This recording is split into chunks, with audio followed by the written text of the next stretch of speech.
Welcome back to the SAS learning sessions. My name is Naga Vimprala. Today we are going to cover ANOVA, which is analysis of variance, and how we will do this using SAS.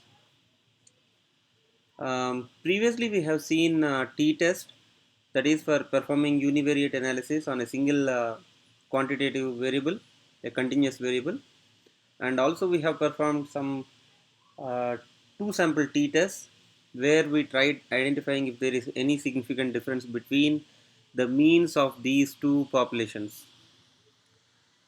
If we have more than two populations, what exactly we need to do is perform the same t-test by taking two pairs each at a time. But whenever we perform a t-test, there is a type 1 error associated with it, which is incorrectly rejecting the null hypothesis. Uh, that is called as a type 1 error. Um, Instead of accepting it, we will be rejecting the null hypothesis and going with the test. So if we have more such kind of tests to be performed, there is a probability of having a significant, a huge scope for type 1 error.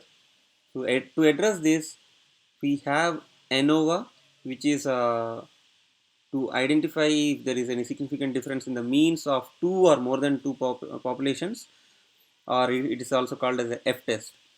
Here we will calculate F statistics, which is nothing but variance among groups divided by variance within the group. So that gives the F value, and corresponding using the F value we calculate the probability, and if the probability is greater than the confidence limit that we set, which is alpha value of 0.05 by default. If the probability value is more than that, then we don't have enough evidence to reject the null hypothesis. The alternate hypothesis, which in this case is there is at least one means of all the populations we have taken, is significantly different from the other means. If the alpha value is greater, then all the population means are more or less equal or within that limit. So we can't say that there is any significant difference. So what exactly is the variance among groups? It is called as model sum of squares. There is a formula associated in the background, but we can calculate the model sum of squares if the observations are less. And within the group variance, that is nothing but unexplained variance. So whenever we have more degrees of freedom, unexplained variance goes really down, and at the same time model sum of squares, it increases a little. So the F statistic will be really significant. We use general linear model, which is a GLM, PROC GLM in SAS, to perform this analysis of variance. We will see some of the topics like what is type 1 error, type 1 sum of squares, type 3 sum of squares, and two key method, Dunnett method later on once we go into the examples. So for a quick reference, what exactly is the type 1 error? Type 1 error is when there is a null hypothesis which is really true, but we have falsely concluded that we have rejected the null hypothesis and going with the test. Today we are going to see a dataset where four different weight programs are assigned to individual groups of various ages and various weights. So if we say that our conclusion goes the null hypothesis is true, which is there is not significant difference between all the weight programs, then if in that case, instead of going with the null hypothesis, and if we say that we reject, and if we falsely conclude that okay, there is a weight program which significantly reduced the average weight of a person, then our test is wrong. we went with type 1 error here. Okay, so this is called as a type 1 error, where incorrectly rejecting the null hypothesis, which is really not correct in majority of the situations. Today we are going to cover a concept called randomized block design, and we will perform post hoc tests, and finally we try to identify if there are any interactions between the dependent variables or the categorical variables, whatever we take. Moving on to the examples, as I have mentioned, we are taking a data set with which is weight programs, weight program. Here I have around 322 observations, and each person is given assigned to one particular weight program. We have other fields like what is the age of the person, initial weight, now the current weight, and the significant difference in the significant weight lost per person. So for the all 322 individuals, let us create the data set first.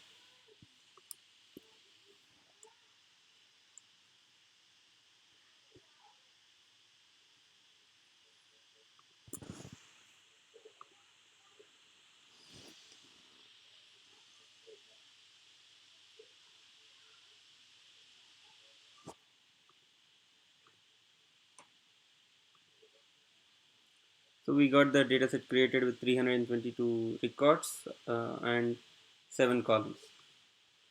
So now let us go to one-way ANOVA. What is one-way ANOVA? When we have one particular analysis variable, which is a response variable or a continuous variable, quantitative variable. Here in this case is weight change,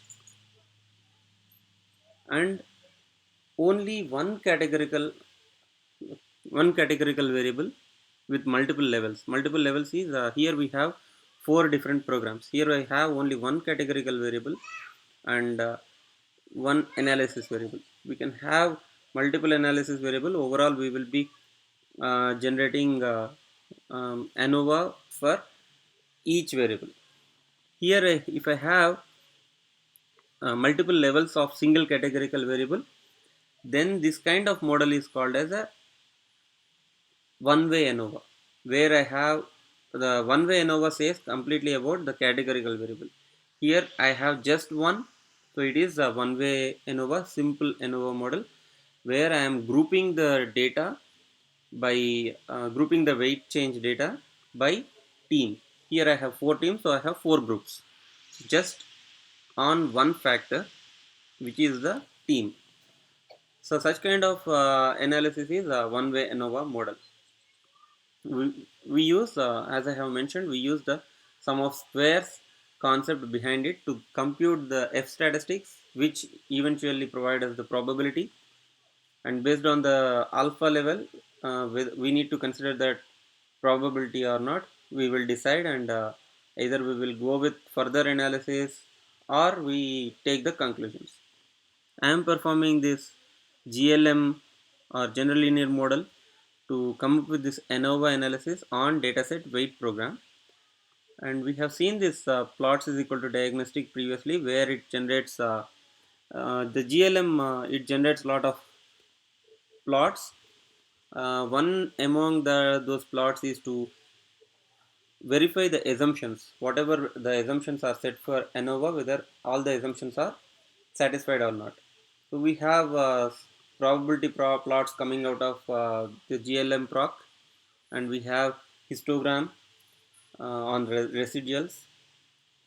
So we are able to generate some more plots whenever we go with multiple comparison methods. We will see that later. So diagnostic plots we will be generating out of this GLM for now. And these two statements are mandatory.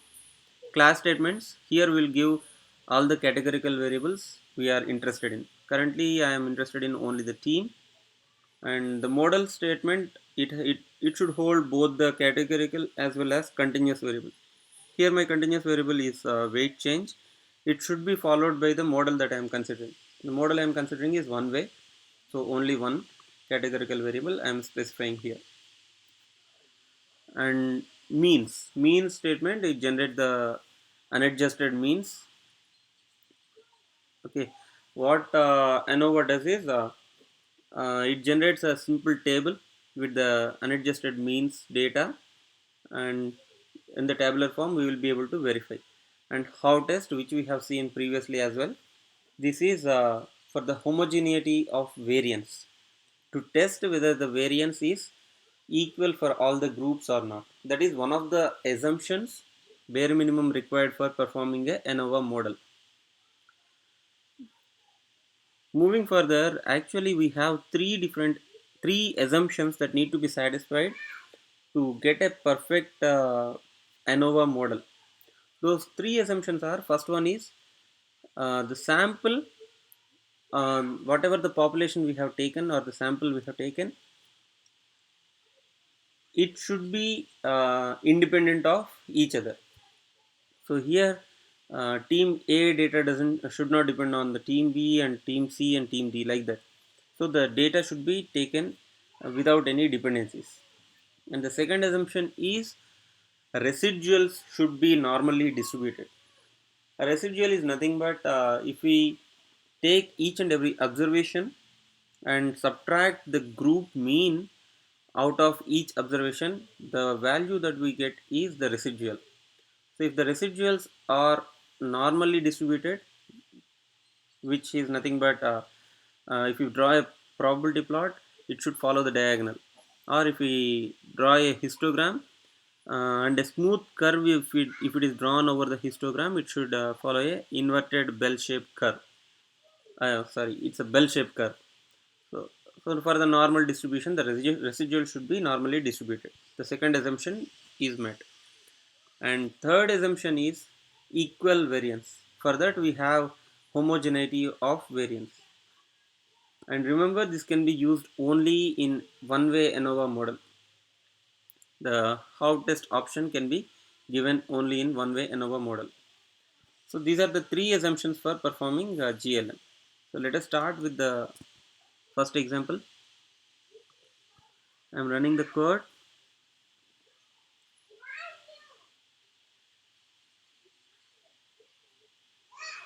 So we have four levels: A, B, C, D, four different programs and 322 data sets. And overall we got the probability as 0.77, around 0.78. And we got sum of squares of the model. This is the model sum of squares. And we got error sum of squares. And we got the f value is really less. And finally we got the probability. So here we have two different types of sum of squares.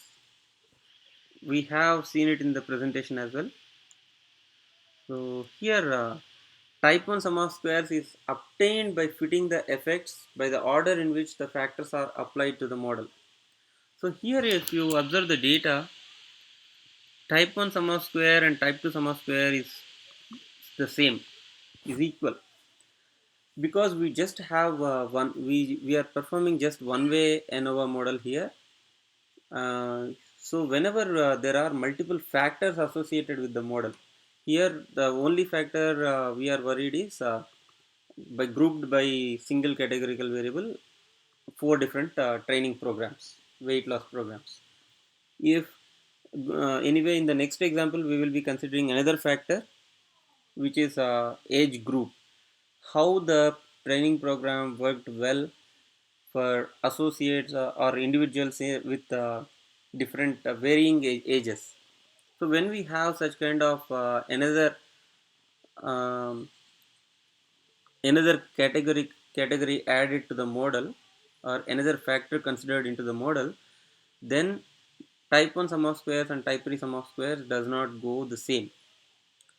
So here type 3 is obtained by considering each factor by correcting the other two factors. But type 1 sum of squares is obtained in the way the model statement is specified in the model is considered in the analysis. So if we have two factors, factor A and factor B, and if factor A is specified first and factor B is specified next, then the type 1 sum of squares will be by keeping the factor A in the priority precedence. So that is we should know which factor should be considered and should be given priority. So it is all depending on the fitting the effects, which is the factor fitting the factors in the order specified in the model. So here type 3 sum of square doesn't depend on the order. It all depends on by correcting the effects of other factors while considering just one. So most of the times we go with type 3 sum of squares. Rather than having both in the results, we can even uh, give the option. We can even mention that option here. Just consider SS1.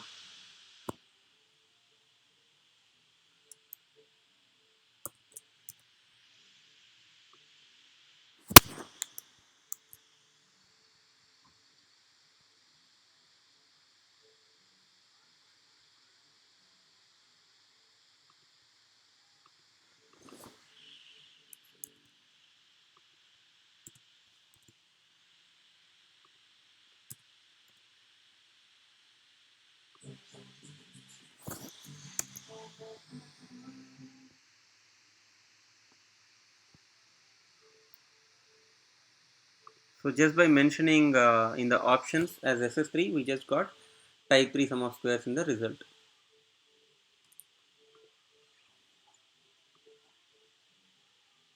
So finally the result says there is no significant difference among the groups, all the three groups we have considered. But we got a, okay, before going into the final conclusion, let us observe the residuals. Here we got around 9 graphs. In the first column, the first three graphs, residuals, this says about the residuals. The first one say if the residuals are equally distributed on the upper portion and the lower portion of this horizontal line, or if the residuals follow the diagonal plot, or if they are normally distributed, the second assumption is met. So we assume that the uh, whatever the observations we have taken, they are independent of each other. So we with that we met with first assumption, and second assumption is with the residuals, if they follow the diagonal plot, the second assumption is met. And the third assumption we will be able to verify from Levin's test of homogeneity of variance. How test? That is the option we have specified in the means statement. As we are performing one way ANOVA model, we will be able to perform Levin's test. From this, the probability is 0.4, which is greater than the alpha of 0.05. So null hypothesis says variances are equal. So here we can conclude that yes, the all the three assumptions are met. So we can take this result with the current model as is. But by looking into the data, as we have a lot of observations with varying ages, consider just consider another variable category. The categorize the age based on ages less than 25 years, 25 to 50 years, and more than 50 years.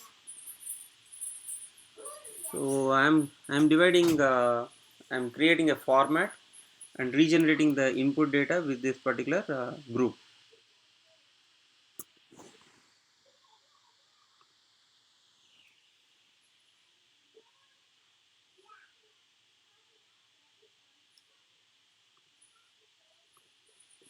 So before going into this particular example, by considering age group,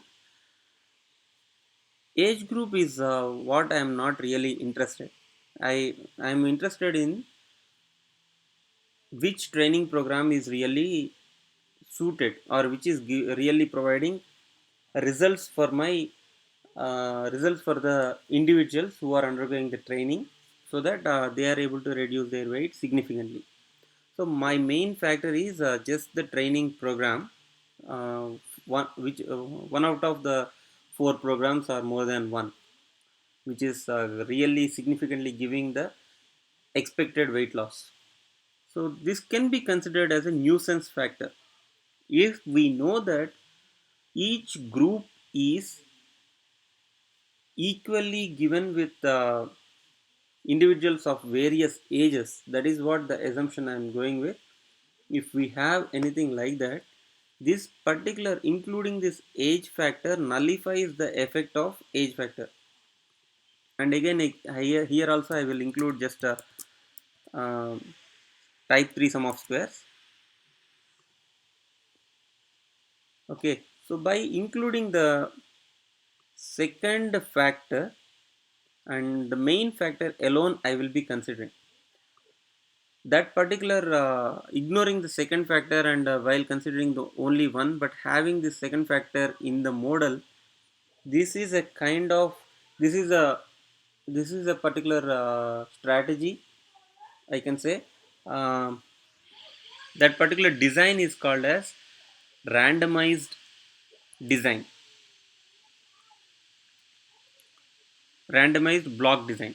Here the blocking factor is the nuisance factor. Blocking factor is nothing but the nuisance factor age group, which I am really not interested. But this age group is making me not able to identify which training program is working well for the individuals. So by considering the nuisance factor, I am significantly trying to reduce the error sum of square, so that appropriate f value and appropriate p value I will be able to obtain from the model. So I am running um, this particular piece of code to suppress the nuisance factor.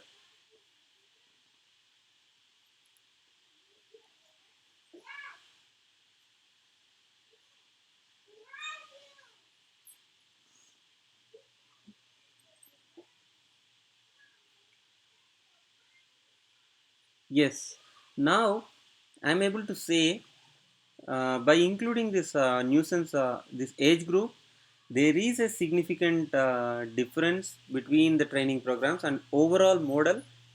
Overall model is providing me um, that there is a particular training program which is really working well. From the probability p value, I can say that yes, now I can go with alternative hypothesis, which is at least one mean, one group mean is different, significantly different. Let us go and observe how the residuals are. They are looking more or less equally distributed, normally distributed along the diagonal here, and normal distribution is also there in the histogram. And we got a interaction plot which says how each training program is there for all the individuals.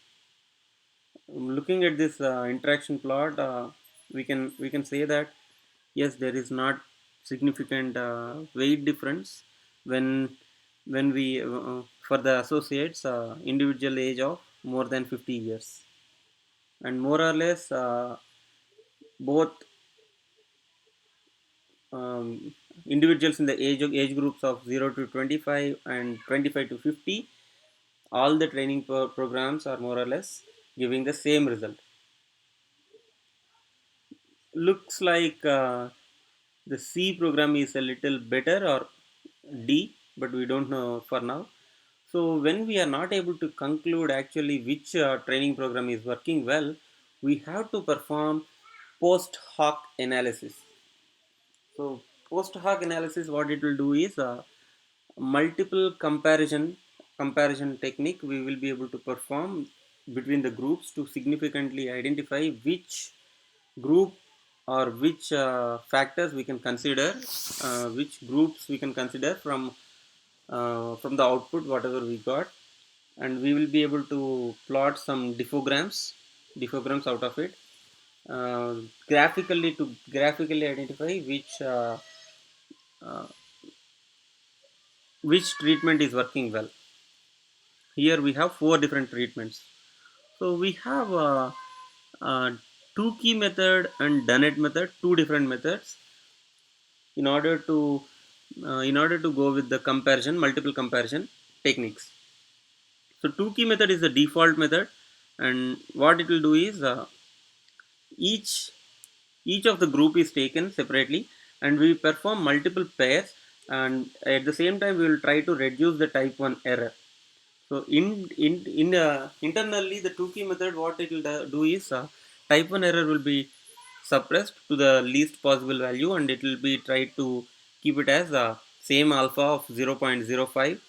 The type 1 error will be tried keeping it as low as possible, the error rate, and that is the adjustment it will do. And we will be able to provide this option on ls means. Here also we will be able to generate the means, but as we don't have this adjust is equal to 2 key or adjust option on means, we have to go with ls means whenever we go with multiple comparison methods, that is to perform the post hoc analysis. Let us run this code and see what are all the different graphs we will be able to obtain, and how exactly we can identify the p-value among the groups. Okay, anyway, the same thing, same result. Yes, there is a significant difference, but we don't know for now what exactly created the difference. We have already seen residuals are normal, and ls means least square mean. So this is the mean statement, and ls means automatically assigns each treatment one particular number. So we need not worry much, as the treatment number is more or less same alpha corresponding values. A is assigned to 1, b is assigned to 2, like that. Additionally, this least square means two key method provides a tabular form in which the p values are computed and provided. Here we will be able to see the difference easily, very easily, which which p value is higher than the alpha whatever we have specified. So looking at the table, one method 1, which is treatment A, is compared with 2, 3, 4, and those p values are provided in first column. The same wise, um, treatment 2 is compared with 1, 3, 4, and the appropriate p values are provided. So 3 with 1, 1, 2, 4, and 4 with 1, 2, 3.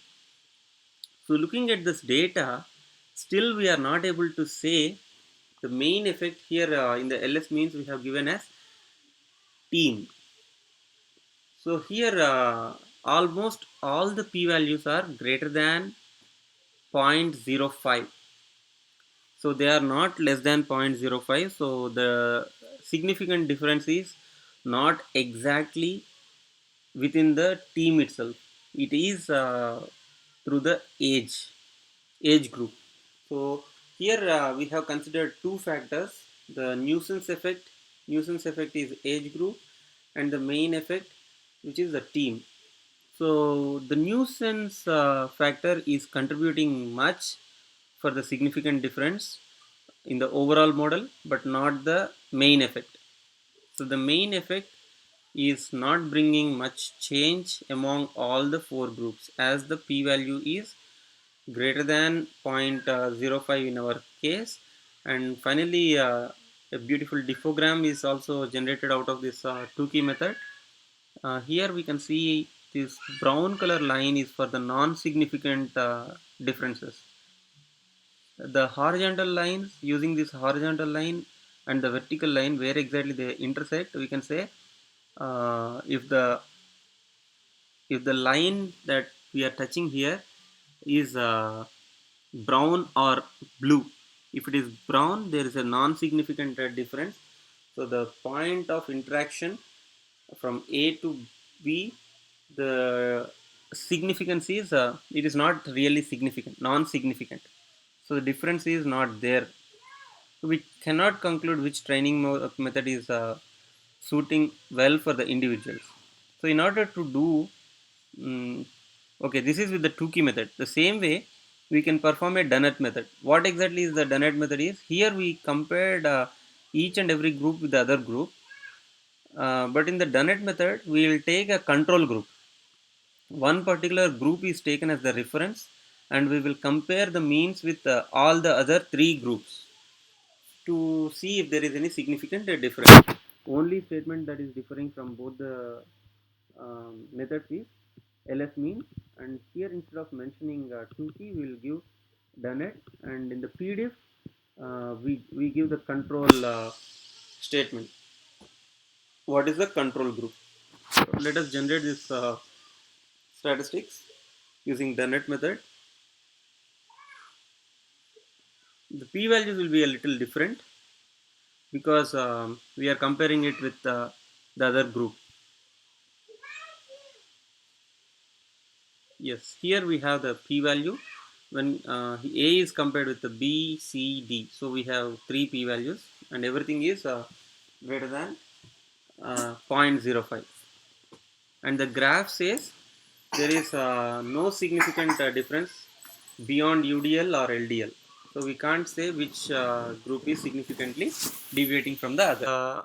We have here is with interactions. We have seen how the main effect team, just with the main effect we have performed a one way ANOVA, and then we felt like age group could be a blocking factor or a nuisance factor. Still we couldn't find any differences and we went with post hoc analysis. Usually we go for post hoc analysis if we find there is a significant difference or the means are deviating much. But the main the deviation is here is not because of the main effect, it is because of the age group. So there could be a possible interaction. So for that, what is interaction mean? If we have more than one categorical variable in our model, uh, the presence of one categorical variable is impacting the outcome of the final model. So here we have the categorical variable team, but another one we have created it as a age group. So the second categorical variable is making a significant impact on the outcome, which is weight change. So in such kind of scenarios, we go with two-way ANOVA model. So whenever we say two-way ANOVA model, instead of having one main factor, main effect, we have more than one main effect now. So that is for two-way we have two main effects, which is team and age group. And if there are three, there is a three-way ANOVA. Like that, if you have n, that will be a n-way ANOVA model. So now we are looking into this two-way ANOVA model with interaction. So interaction we can include our model as using this pipe symbol between the two categorical variables. This is one way to um, uh, one way of drawing the interaction or pulling the interaction into our model. Other way of syntax is just by giving the two categorical variables and then the interaction. Okay, so but we are going with another notation simply with the pipe symbol. Now we have a change in ls means statement as well, where we have included a slice statement, and I am requesting the interaction plot on the interaction alone, not on the main effects. So I gave this one as a team star age group and I am slicing it by team. So what I am looking into this interaction plot is how age group is bringing a deviation or bringing some significant change within the model due to age group.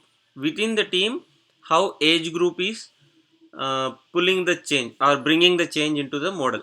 So for that I'm giving the slice by option as team. If I want to analyze it as a by age group, which training method will be suitable for each group, I can give it as age group here. Instead of giving the slice option as for team, I have to group it by age group. That we will see later. Now as we wanted to see which training method is really effective, I am running this by slice on team, slice by team. Code executed without any errors. And looking all this we have already seen, overall there is a significant deviation or differences in our means. And the last thing that we wanted to verify is interaction plot, where the weight change is really high for age groups between 25 to 50 when they went with training plan C, and it is really least for age groups 50 plus for the same training plan. And it is a little over 0 but not that much for age groups age groups 0 to 25. So overall there is a little change for individuals who are between the age 0 to 25, but the change is really huge or significant change when the individual age is between 25 to 50. So this is what our interaction plot is saying. Let us look into the p values. We have some scatter plots also provided by the interaction. ls means statement provided some scatter plot, but as we have seen there is some problem with this default scatter plot. We have to give some more options. If it will be really helpful if we draw series plot and then scatter plot together using sg plot. That will be the that is nothing but this interaction plot, mostly the same kind of scatter plot we have got. And we are mostly concerned with the p values we have received from the slice effect. Interaction slice by team for weight change. This is what our table says. Now if we look into the data with the training plan B and D, there is not much significant difference in the means between B and D, as the significance level alpha whatever we have set here is the default value 0.05, but we have the p value as more than that, so there is not much change. When compared with the training plan A and C is having more higher f value, so we can say clearly that C is having the lot of deviation from the all other rest of the three means. So training plan C could be helpful, but it is not helpful for all the age groups. That if we want to see, we have to slice by age group. That also we can see, or let us see that one.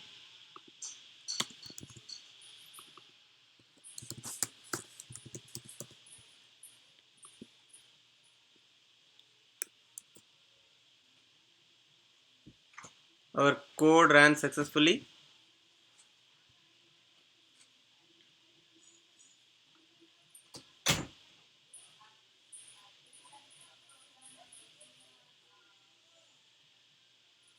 So this is the interaction when we have used the slice by age group. um, Looking at this, all the training plans are successful, or they are really working well for age groups between 25 to 50, and it is not a big difference for people with between the age 0 to 25. And for 50 plus also there is some significant uh, difference, but overall our training plans are working good for individuals who are aging between 25 to 50. So overall this is the conclusion what we came up with working with interactions.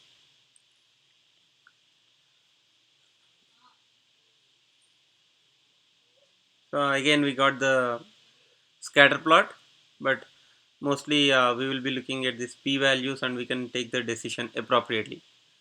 This is all with PROC GLM, general linear model in SAS, which is part of ANOVA. That's all. Thank you. Signing off.